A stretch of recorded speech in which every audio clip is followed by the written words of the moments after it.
student, welcome to our channel teaching and learning resource and welcome to the series CTET paper 1 daily dose. और जो हमारा आज का video का subject रहेगा वो रहेगा इंग्लिश पेडागॉजी।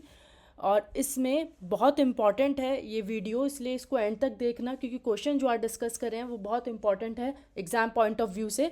और जितने ज़्यादा हम क्वेश्चन करेंगे उतने हमारे लिए अच्छा होगा क्योंकि एग्ज़ाम आने ही वाला है। तो क्वेश्चन 1 पे हम डायरेक्टली चलते हैं। A teacher encourages student to predict the content of the text using the title and pictures before reading. This strategy primarily develops, मतलब टीचर encourage करती है बच्चे को कि बिना पढ़ने से पहले, रीडिंग करने से पहले बच्चा प्रेडिक्ट करे कि कंटेंट में क्या है, किसको देख के, टाइटल और पिक्चर को देख के बच्चा प्रेडिक्ट कर ले कि हमारा क्या है कंटेंट में। तो ये जो स्ट्रेटेजी है उससे क्या डेवलप होता है बच्चे के अंदर, टीचर क्या डेवलप करना चाहती है। A mechanical reading, B inferential reading skills, C grammar accuracy, D memorization. तो मेमोराइज अगर हम देखें ऑप्शन डी तो नहीं होगा, मेमोराइज तो करने को लिए नहीं कह रही टीचर, तो इंकरेज कर रही है कि प्रेडिक्ट करे बच्चा कि टाइटल और पिक्चर से बच्चा कंटेंट हमारा क्या हो सकता है। ग्रामर एक्यूरेसी भी नहीं, तो इसका जो आंसर होगा वो होगा B, option B, inferential reading skills. तो इन्फ्रेंशियल रीडिंग स्किल्स जो होते हैं जब हम टाइटल और पिक्चर से कंटेंट प्रिडिक्ट करें वो होता है inferencing.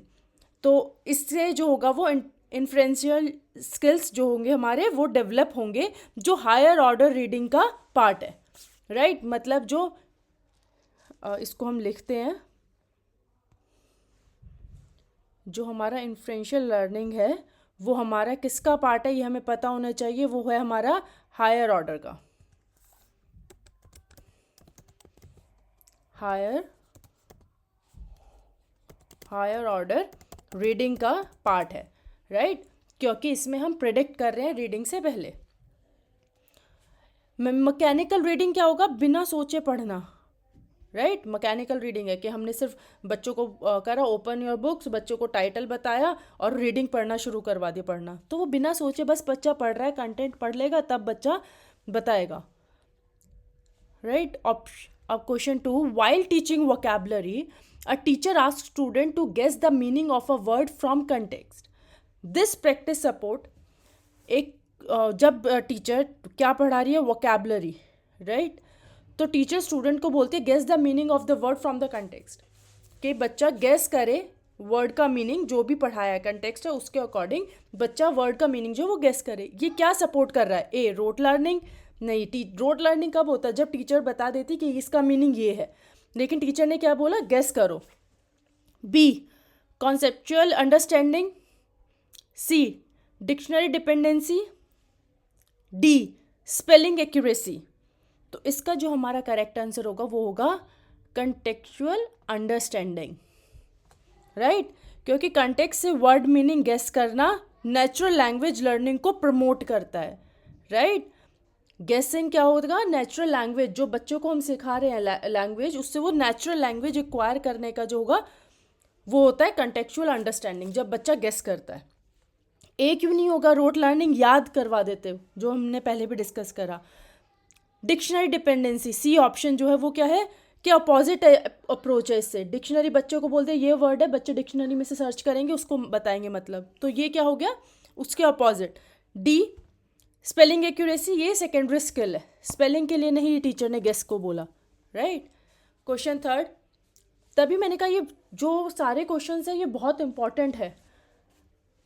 Question 3, a child can read fluently but fails to understand the text, which instructional focus is most appropriate.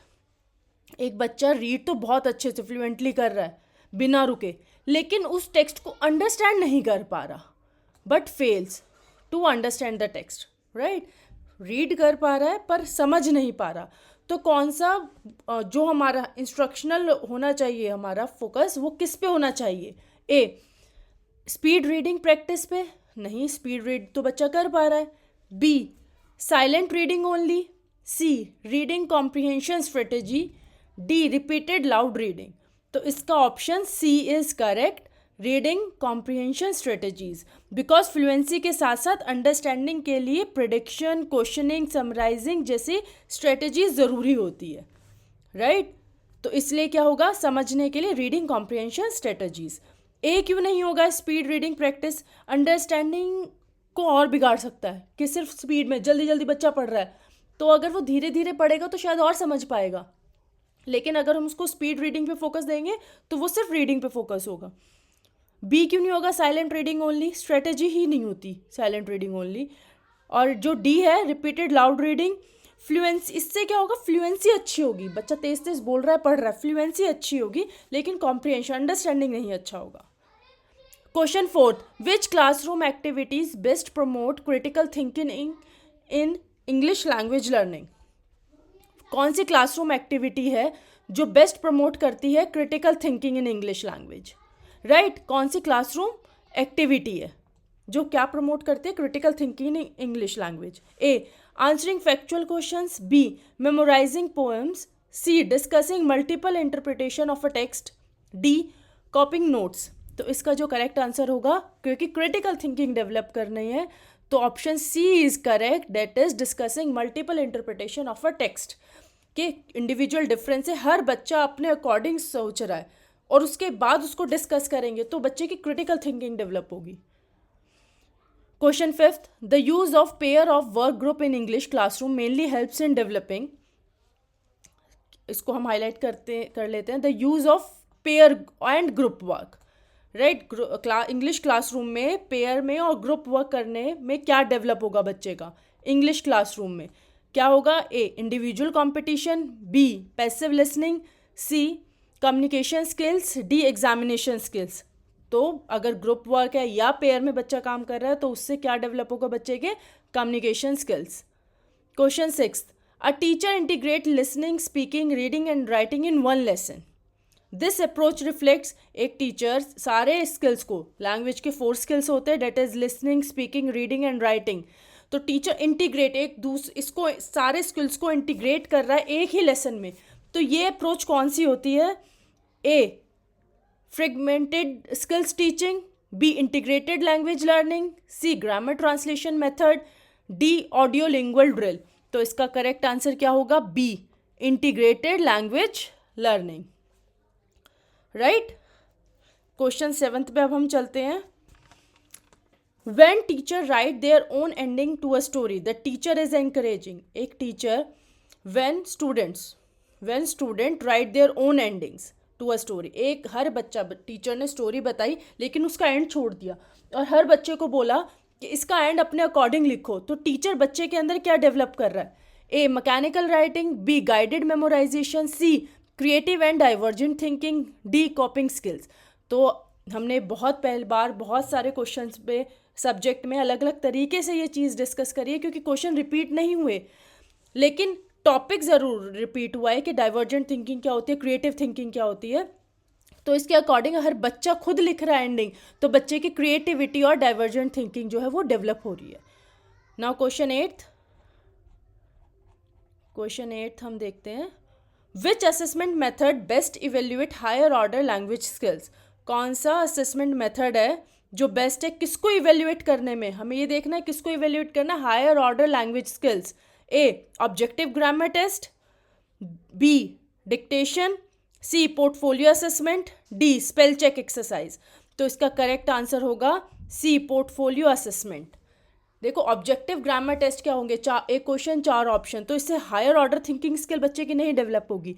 Dictation से भी नहीं होगी, मैडम एक जो टीचर होगी वो वर्ड बोलेगी और बच्चे को वो लिखना है या एक लाइन बोलेगी। डी, स्पेल चेक एक्सरसाइज, सिर्फ इसमें स्पेलिंग चेक होगी, लेकिन हमें क्या चेक करना, हायर ऑर्डर लैंग्वेज स्किल्स। तो इसका करेक्ट ऑप्शन होगा सी, क्योंकि पोर्टफोलियो से writing, reflection, progress, higher order skills हम असेस कर सकते हैं। पोर्टफोलियो असेसमेंट से क्या क्या असेस कर सकते हैं? Writing, reflection, progress and higher order skills, right? Question 9th, second last question है इस वीडियो का।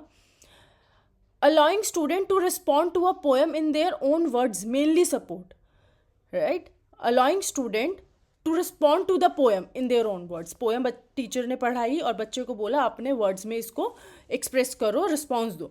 तो ये क्या होगा? ए, किस चीज़ को सपोर्ट कर रहा है? फिक्स्ड इंटरप्रिटेशन को, नहीं, अगर फिक्स्ड इंटरप्रिटेशन होता तो टीचर बताती उसका, स्टूडेंट को रिस्पॉन्ड करने को उसको फ्री स्पेस नहीं देती, तो ऑप्शन ए तो नहीं होगा।